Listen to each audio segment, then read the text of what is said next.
عدى كام يوم من يناير، مش مهم العدد، المهم اننا حاسين بايه دلوقتي، متحمسين ولا تايهين ولا بنضايقين من نفسنا ومش عارفين ليه.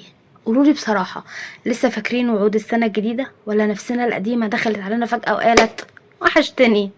احنا في يناير، بس الواضح ان اللي اتغير هو التاريخ مش الوجع. واهلا بيكم في الدنيا مقلوبة بموسم مختلف، عشان المرة دي مش هنطبطب ولا هنجمل.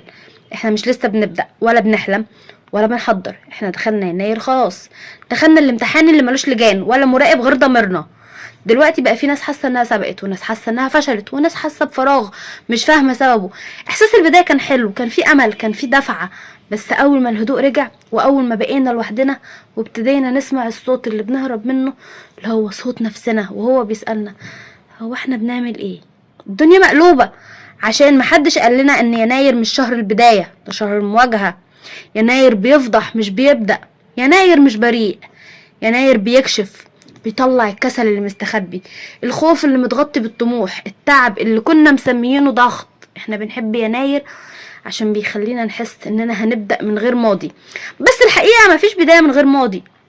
الذكريات، العادات، الخسارات، الإحباط، كلهم دخلوا معانا السنة من غير ما نلاحظ. الدنيا مقلوبة عشان احنا فاكرين ان تغيير التاريخ بيغيرنا، هو بس بيحطنا قدام نفسنا من غير أعذار. نفسنا القديمة يعني خلينا نقول لها او نقولها بوضوح، نفسك القديمة مش مشكلتك، مش هي اللي بوظت حياتك ولا عطلتك ولا كسرتك. نفسك القديمة هي اللي سكتت عشان تمشي الدنيا، قبلت بقى اقل عشان تكمل، ضحكت عشان محدش يقلق، بس احنا بقينا بنكرهها عشان بتفكرنا اننا قد ايه تعبنا.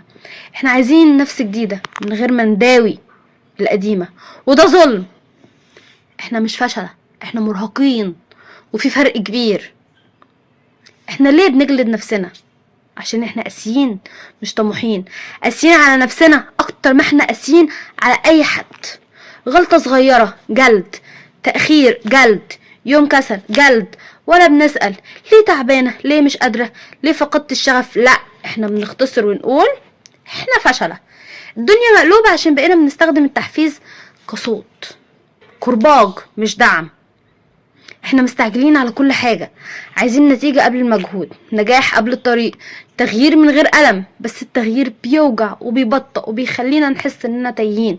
اول ما نحس كده نقول مش مكملين، مش عشان الطريق غلط، عشان احنا مش متصالحين ان التغيير مش مريح. واكتر حاجة بتموت اي بداية هي المقارنة. كل واحد على السوشيال ميديا ناجح مبسوط واصل، طب وانا بجرب وبغلط وبقع، فاحس ان المشكلة فيا مش في الصورة.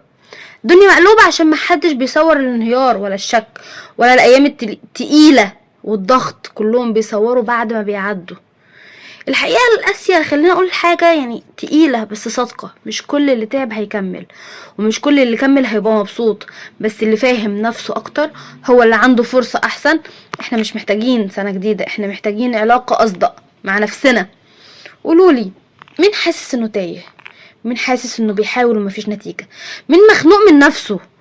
ومين قرر يبطل يجلد نفسه حتى لو طريق طويل؟ في البداية محتاجين نعيد تعريف البداية. البداية مش انك تبقى احسن، البداية انك تبقى اصدق. مش كل يوم هتحب اللي بتعمله، ومش كل خطوة هتحس انها صح، بس طول ما انت بتفهم نفسك مش بتكسرها ومكمل، يبقى ده نجاح حتى لو محدش شايفه. احنا في يناير ومش متأخرين ولا فشلنا ولا ضيعنا حاجة، احنا بس ابتدينا نشوف نفسنا بوضوح.